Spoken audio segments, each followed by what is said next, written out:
विधायक मिटकरी हमला मामले में शामिल मनसे कार्यकर्ता की मौत से इस मामले ने अलग मोड़ ले लिया है।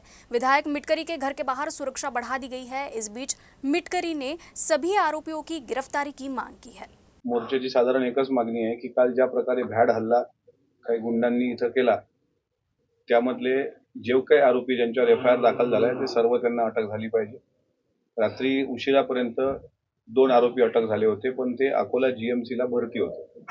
आता ते भरती होते की त्यांनी स्वतः भरती करून घेतलं, हा पण माझ्यापुढे एक नेमकं कोडं आहे। कारण माझ्या माहितीप्रमाणे त्यातला मुख्य आरोपी जो आहे पंकज साबळे हा जरा जिम वगैरे करणारा किंवा तो फिटनेस सेंटरमध्ये जाणारा असल्यामुळे त्याचा आणि बीपी वाढण्याचा काही दुरान्वय संबंध येत नाही, पण तरी त्याला पोलिसांनी जीएमसी मध्ये का पाठवलं हे पण संशोधनाचा विषय आहे।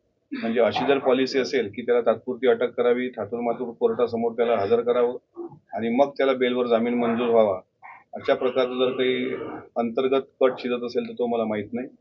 आमच्या पक्षाची आणि माझी पण अशी मागणी आहे की सर्व आरोपी अटक व्हावे। एक आरोपी आता अकोटमधून अटक होतोय, म्हणजे पथक तिथं रवाना झालंय।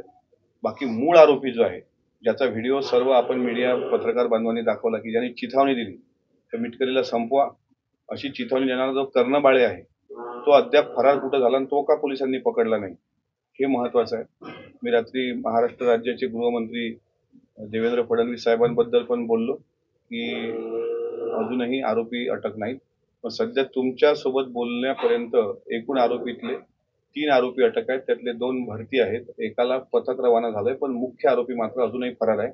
तो अटक होईपर्यंत आमचा मोर्चा आणि जे काही निदर्शनं धरणे आंदोलन संविधानिक पद्धतीने असतील ते चालू राहणार, तीच मोर्चाची मागणी आहे।